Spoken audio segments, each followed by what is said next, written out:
तुलसी को जल देने के क्या फायदे होते हैं। दोस्तों, एक बार की बात है, देवर्षि नारद भगवान श्री कृष्ण से मिलने के लिए द्वारिका नगरी में पधारते हैं। नारद जी को देखकर भगवान श्री कृष्ण प्रसन्न होकर उनका स्वागत करते हुए कहते हैं, आइए देवर्षि, द्वारिका में आपका स्वागत है। आज किस प्रयोजन से द्वारिका में आपका आगमन हुआ है। नारद जी कहते हैं, हे प्रभु, आप सब कुछ जानते हुए भी पूछ रहे हैं। हे भक्तवत्सल, अगर दास को आज्ञा दे तो आपसे मैं कुछ पूछने की चेष्टा करता हूं। बड़े दिनों से मेरे मन में यह शंका निर्माण हो रही है, सोचा आज आपसे पूछ ही लूं। श्री कृष्ण कहते हैं, हे देवर्षि, अवश्य पूछिए। आपकी हर शंका का समाधान करना मेरा कर्तव्य है। मैं जानता हूं कि आप अवश्य ही समस्त मनुष्यों के हित की बात ही पूछेंगे, इसीलिए आप निसंकोच होकर पूछिए। आपके मन में जो भी शंका हो उसका निवारण मैं अवश्य करूंगा। देवर्षि कहते हैं, हे प्रभु, देवी तुलसी का माहात्म्य तो मैं जानता हूं और यह भी जानता हूं कि भगवान विष्णु को तुलसी का पौधा अत्यंत प्रिय है। किंतु हे प्रभु, तुलसी को जल देने से मनुष्य को कौन सा फल मिलता है। मैंने देखा है कि अनेक ऋषि मुनि तथा पृथ्वी लोक के निवासी तुलसी को जल अर्पण करते हैं। इसीलिए मैं आपके पास तुलसी को जल देने का महात्म्य जानने के लिए ही आया हूं। तुलसी को जल क्यों देना चाहिए और तुलसी को जल देने के क्या फायदे हैं, कृपया आप मुझे विस्तार से बताने की कृपा करें। भगवान श्री कृष्ण कहते हैं, हे देवर्षि, आप सत्य कहते हैं। वनस्पतियों में मुझे तुलसी सबसे अधिक प्रिय है। तुलसी साक्षात लक्ष्मी का ही रूप है। तुलसी पत्र के बिना भगवान विष्णु किसी भी प्रकार का भोग भी स्वीकार नहीं करते हैं। हे देवर्षि, आज मैं आपको तुलसी को जल देने के महात्म्य की एक अत्यंत प्राचीन कथा सुनाता हूं। इस कथा के माध्यम से आपको आपके सभी प्रश्नों के उत्तर मिल जाएंगे। जो भी इस कथा को ध्यान से सुनता है उसे 100 वर्षों तक तुलसी को जल देने का फल मिलता है। इसीलिए देवर्षि, आप इस कथा को ध्यान से पूरा अवश्य सुने। देवर्षि कहते हैं, हे प्रभु, आपके मुख से साक्षात माता लक्ष्मी स्वरूपा तुलसी को जल देने का माहात्म्य सुनना बड़े सौभाग्य की बात है। इसीलिए हे प्रभु, आप मुझसे इस महात्म्य को कहिए। मैं ध्यानपूर्वक इसका श्रवण करूंगा और इसका तीनों लोकों में प्रचार करूंगा। फिर भगवान श्री कृष्ण नारद जी को कथा सुनाने लगते हैं। पूर्वकाल की बात है, अवंतीपुरी में धनेश्वर नाम का ब्राह्मण रहता था। वह जन्म से तो ब्राह्मण था, किंतु वह कर्म से भ्रष्ट, कपटी बुद्धि वाला, कंबल तथा चमड़ा आदि बेचकर धन कमाने वाला तथा अत्यधिक झूठ बोलने वाला था। उसका मन हमेशा बुरे काम करने में लगा रहता था। वह चोरी, वेश्यागमन तथा जुए में आसक्त रहता था। उसने अपने जीवन में कभी पुण्य के काम नहीं किए, शास्त्रों का अध्ययन नहीं किया, पूजा पाठ भी नहीं किया। सदैव अपना मन दूसरों के धन पर लगाकर रहता था। वह दिन में धन कमाता और रात्रि में वेश्याओं के साथ रात बिताता था। इस प्रकार से वह अत्यंत पापी धनेश्वर ब्राह्मण अपना जीवन केवल पाप करने में व्यतीत करता था। उसने अपने मुख से कभी भगवान विष्णु का नाम भी नहीं लिया और न कभी देवी देवताओं का पूजन किया। इस प्रकार से पाप करते हुए उसे अनेक वर्ष बीत गए। फिर वह धनेश्वर ब्राह्मण खरीदी बिक्री करने के लिए माहिष्मतीपुरी में जा पहुंचता है। उस नगर के पास से नर्मदा नदी बहती है। उस स्थान पर उस नदी में स्नान करने के लिए दूर दूर से लोग आया करते हैं। फिर वह ब्राह्मण उसी नदी के किनारे के एक आश्रम में ठहरता है। उस आश्रम में अनेक विद्वान ब्राह्मण पुराणों का पठन तथा भगवान विष्णु की स्तुति में मग्न रहते थे। वह पाखंडी धनेश भी ढोंग करता हुआ वहीं पर उनके साथ रुक गया। उन विद्वान ब्राह्मणों के साथ रह के उसे भी श्री हरि विष्णु के नाम सुनने का अवसर मिलता था। वह उस स्थान पर 1 महीने तक रुका। फिर वहां पर आए लोगों ने गायों का पूजन करके ब्राह्मणों को भोजन कराया, तो उस पापी ब्राह्मण ने भी उनके साथ बैठकर भोजन किया और भगवान का प्रसाद ग्रहण किया।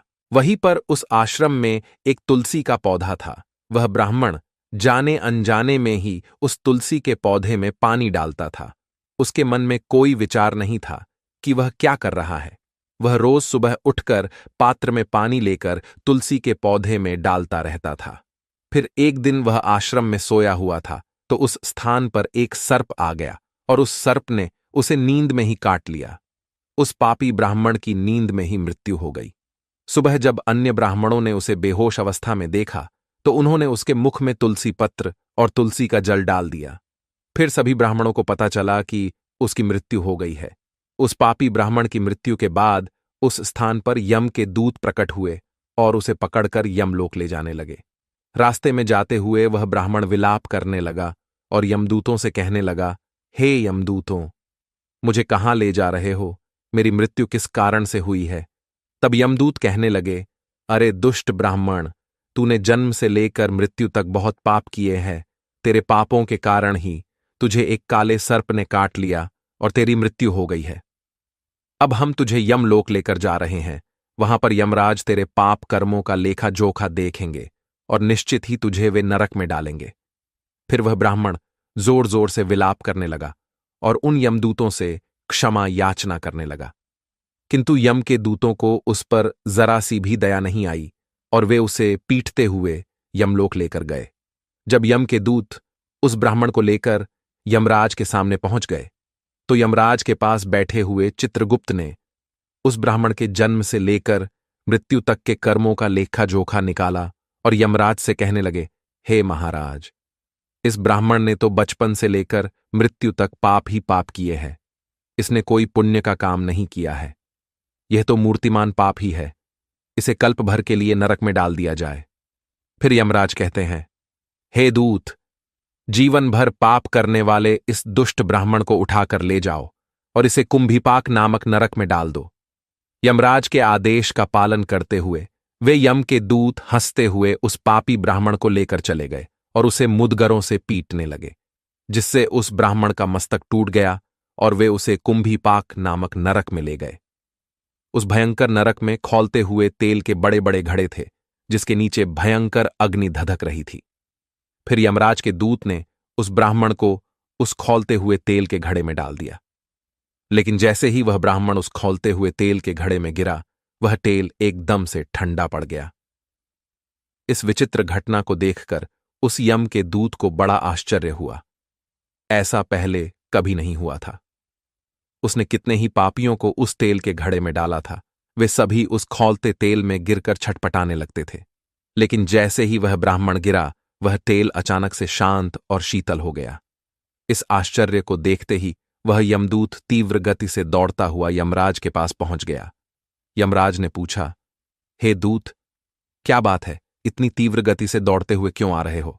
फिर वह दूत कहता है, हे यमराज, आपने जिस ब्राह्मण को कुंभीपाक में डालने के लिए कहा था, जैसे ही हमने उसे कुंभीपाक नरक में डाल दिया, नरक की अग्नि बुझ गई और वह खौलता हुआ तेल भी ठंडा पड़ गया। फिर यमराज कहते हैं, हे दूत, यह तो बड़ी ही विचित्र घटना है। ऐसा तो पहले कभी नहीं हुआ। यमराज विचार कर रहे होते हैं, तभी उस स्थान पर देवर्षि नारद पधारते हैं। देवर्षि नारद को देखकर यमराज अत्यंत प्रसन्न होते हैं और उन्हें प्रणाम करके उनका स्वागत करते हैं। फिर यमराज नारद जी से कहते हैं, हे देवर्षि, आप उचित समय पर आए हैं। हमने आज एक अत्यंत पापी ब्राह्मण को कुंभीपाक नरक में गिराया है, किंतु उसके गिरते ही नरक की अग्नि ठंडी पड़ चुकी है और खौलता हुआ तेल भी शीतल बन गया है।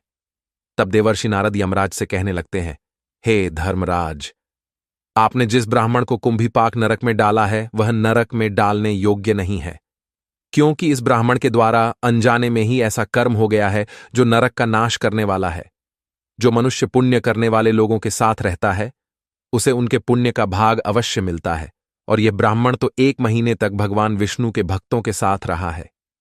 इस ब्राह्मण में आश्रम में रहते हुए नित्य तुलसी को जल अर्पण किया है, इसीलिए यह बहुत बड़ा पुण्यवान बन गया है। इसके समस्त पाप नष्ट हो गए हैं। यह ब्राह्मण अब विश्वलोक जाने का अधिकारी बन गया है। इस ब्राह्मण ने अनजाने में ही इतना पुण्य कमाया है जो जन्म जन्मांतरों में मनुष्यों को प्राप्त नहीं होता है। इसीलिए आप इसे नरक में न पकाओ। इस ब्राह्मण के पापों के लिए इसे केवल इतना दंड दो, इसे नरक लोक का दर्शन कराओ। देवर्षि की बात सुनकर यमराज अत्यंत प्रसन्न होते हैं और ब्राह्मण को कुंभीपाक नरक से निकालकर लाते हैं और अपने दूतों से कहते हैं, हे दूत, इस ब्राह्मण महात्मा को ले जाओ और संपूर्ण नरकों का दर्शन कराओ। फिर यम के दूत उस ब्राह्मण को ले जाते हैं और संपूर्ण नरकों का दर्शन कराने लगते हैं। हे देवर्षि, अब मैं आपको तुलसी के महात्म्य की दूसरी कथा सुनाता हूं, इसीलिए आप इसे भी ध्यानपूर्वक सुनिए। प्राचीन काल की बात है। सह्य पर्वत पर करवीरपुर में धर्मदत्त नाम के एक विद्वान ब्राह्मण रहा करते थे। धर्मदत्त भगवान विष्णु की भक्ति करने वाले, एकादशी का व्रत करने वाले तथा भली भांति भगवान विष्णु की भक्ति में सदैव ही तत्पर रहते थे। वे नित्य तुलसी का पूजन किया करते थे। नित्य सुबह जागकर तुलसी को जल देना, तुलसी की परिक्रमा करना और संध्या के समय तुलसी के पास दीपक जलाकर भगवान विष्णु का नाम स्मरण किया करते थे। द्वार पर आए हुए अतिथियों का वे आदर सत्कार करते थे।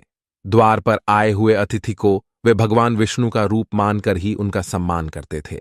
उस ब्राह्मण के गांव में भगवान विष्णु का एक अत्यंत सुंदर और शोभायमान मंदिर था।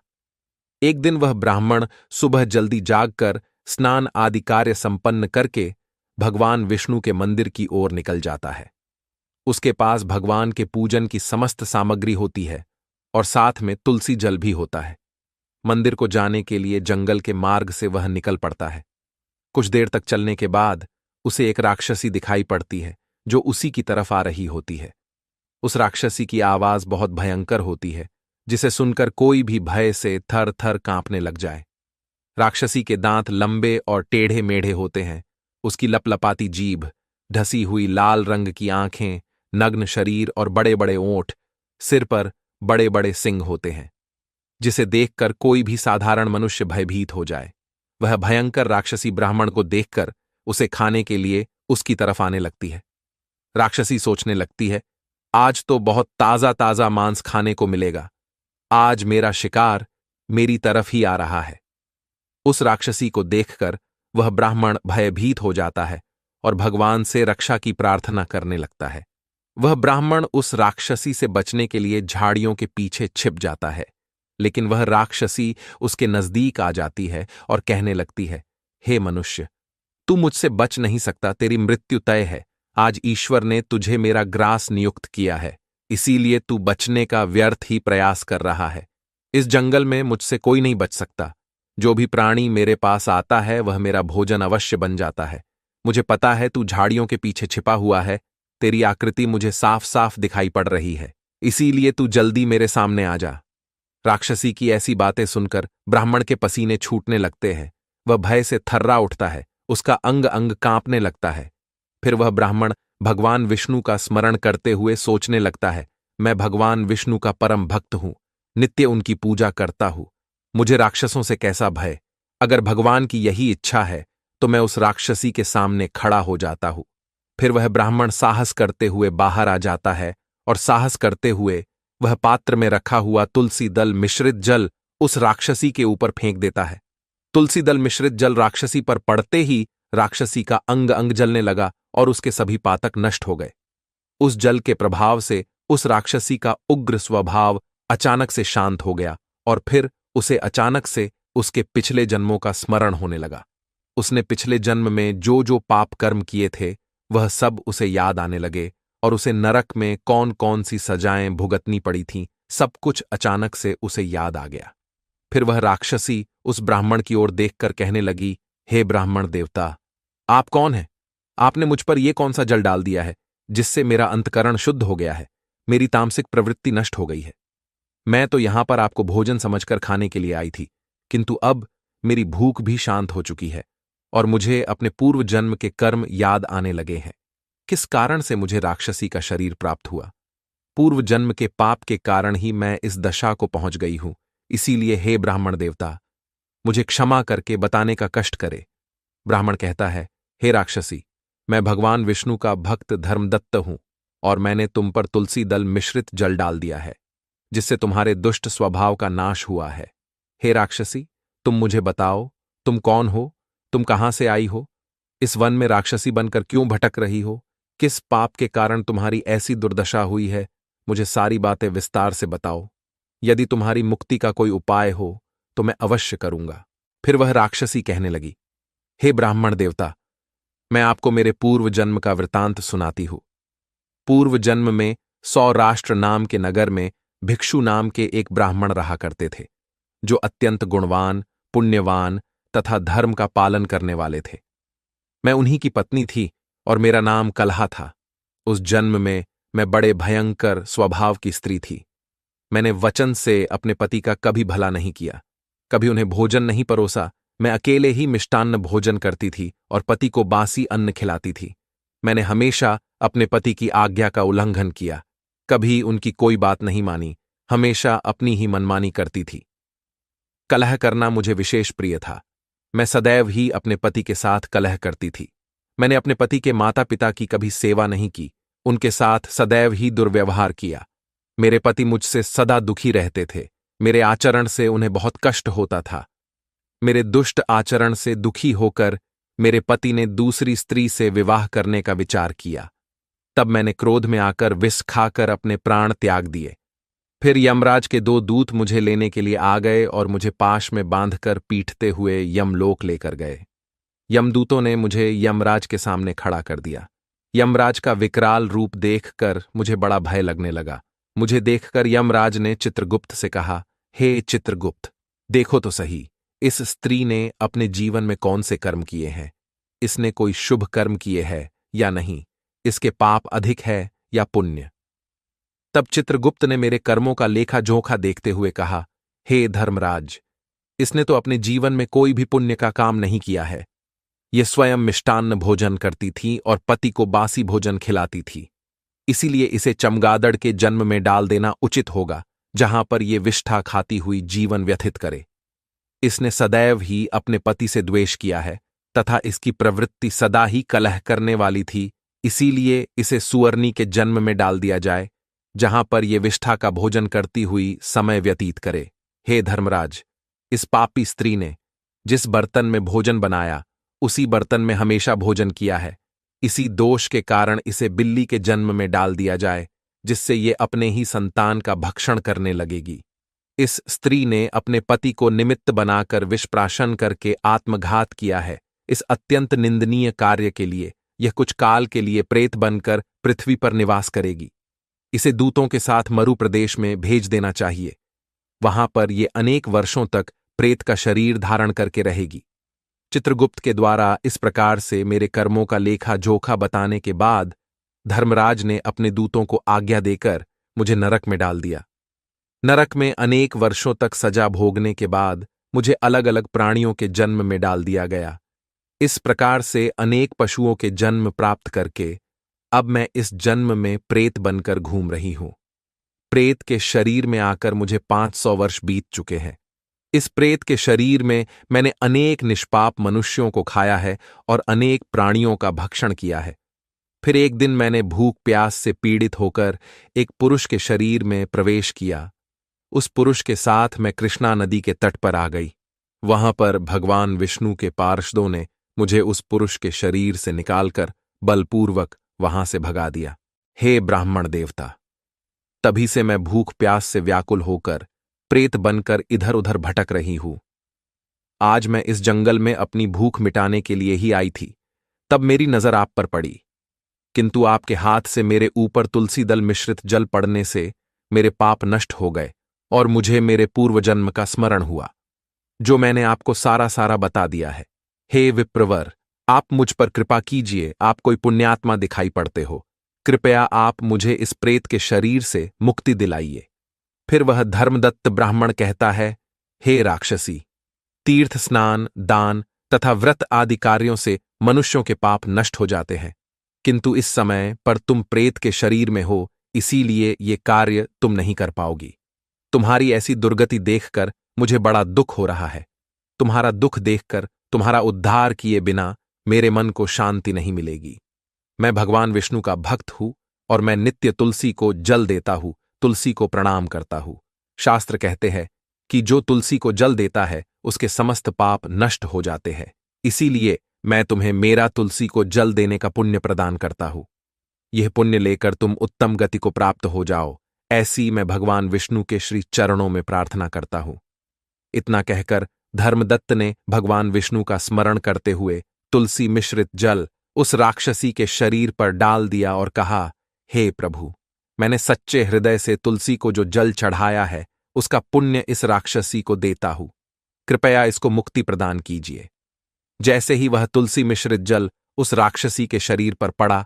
उसका राक्षसी शरीर भस्म हो गया और उसके शरीर से एक दिव्य रूप धारण की हुई स्त्री निकली। वह साक्षात देवी के समान तेजस्विनी दिखाई देने लगी। उसका रूप देखकर ऐसा जान पड़ रहा था कि वह स्वर्गलोक की कोई अप्सरा हो। तब उस स्त्री ने धर्मदत्त को प्रणाम किया और कहने लगी, हे द्विज श्रेष्ठ, आपकी कृपा से मुझे इस पापी शरीर से मुक्ति मिली है। मैं पाप के समुद्र में डूब रही थी, आप मेरे लिए नौका बनकर आए हैं। फिर आकाश से एक दिव्य विमान जमीन पर उतर आया। उस विमान में भगवान विष्णु के 2 पार्षद बैठे हुए थे। उस दिव्य विमान और उसमें बैठे हुए पार्षदों को देखकर धर्मदत्त को बड़ा विस्मय हुआ। उसने उन पार्षदों को प्रणाम किया। ब्राह्मण को प्रणाम करते हुए देखकर वे पार्षद कहने लगे, हे ब्राह्मण, तुम्हें धन्यवाद है, क्योंकि तुम सदा ही भगवान विष्णु की आराधना में संलग्न रहते हो, अतिथियों का सत्कार करते हो। तुम धर्मात्मा हो और एकादशी के व्रत का अनुष्ठान करते हो। तुमने बचपन से लेकर आज तक तुलसी को जल दिया और उसकी सेवा की है। तुम्हारे पुण्य के दान से ही यह राक्षसी पाप से मुक्त होकर विष्णु लोक को जा रही है। जब तुम्हारे इस शरीर का अंत होगा, तुम अपनी पत्नी के साथ भगवान विष्णु के धाम वैकुंठ लोक में जाओगे और उन्हीं के समीप चिरकाल तक निवास करोगे।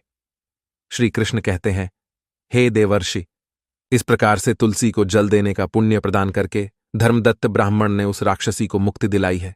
भगवान श्री कृष्ण कहते हैं, हे देवर्षि, वनस्पति नाम तुलसी, मासा नाम कार्तिकः प्रिय, एकादशी तिथि नाम चक्षेत्राणाम द्वारका मम।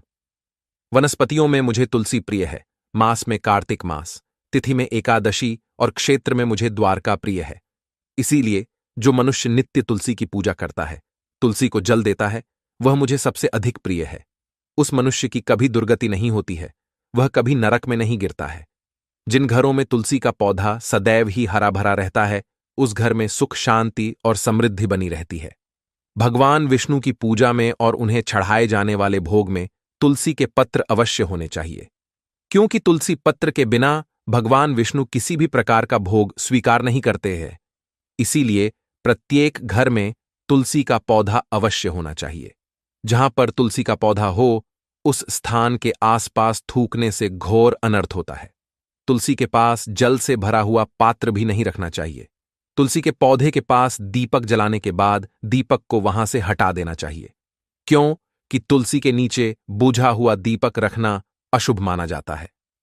जिस स्थान पर भी तुलसी का पौधा होता है, उस स्थान को हमेशा ही स्वच्छ रखना चाहिए। इसीलिए नियमित रूप से तुलसी के पौधे का पास साफ सफाई का ध्यान रखें। शास्त्रों के अनुसार मासिक धर्म के दौरान महिलाओं को तुलसी के पौधे में पानी नहीं डालना चाहिए और तुलसी को स्पर्श करना भी वर्जित है। तुलसी को बिना स्नान किए जल नहीं देना चाहिए और पैरों में चप्पल आदि पहनकर भी तुलसी को जल ना दे। तुलसी को जल देते समय ध्यान रहे कि वह जल आपके पैरों पर ना पड़े, इससे तुलसी का अपमान होता है। श्री कृष्ण कहते हैं, नित्य तुलसी के दर्शन से मनुष्य को स्वर्ग की प्राप्ति होती है और तुलसी पत्र के सेवन से उसके सभी पाप नष्ट हो जाते हैं। तुलसी का पौधा हमेशा ही घर के सामने लगाना चाहिए। इसे पूर्व अथवा उत्तर दिशा में लगाना सबसे अधिक शुभ होता है। हे देवर्षि, इस प्रकार से मैंने आपको तुलसी को जल देने का महात्म्य सुना दिया है। अब आपकी सभी शंकाओं का समाधान हो गया होगा। देवर्षि कहते हैं, हे प्रभु, आप धन्य हैं। आपके मुख से तुलसी को जल देने का महात्म्य सुनकर मुझे बड़ी प्रसन्नता हो रही है। इस कथा का श्रवण करके मेरे मन की सभी शंकाओं का समाधान हो गया है। अब मैं इस कथा का तीनों लोकों में प्रचार करूंगा। तो दोस्तों, इस प्रकार से भगवान श्री कृष्ण ने तुलसी को जल देने का महात्म्य नारद जी को सुना दिया। आपको यह कथा कैसी लगी, कमेंट करके अवश्य बताएं। आपने इस कथा को ध्यान से पूरा सुना, इसलिए आप सभी का धन्यवाद। आप इस कथा को शेयर करके इसका प्रचार अवश्य करें। अगर जानकारी अच्छी लगी तो वीडियो को लाइक जरूर करें। कमेंट में जय श्री कृष्ण अवश्य लिखें। साथ ही चैनल को सब्सक्राइब करें। आप सभी का धन्यवाद।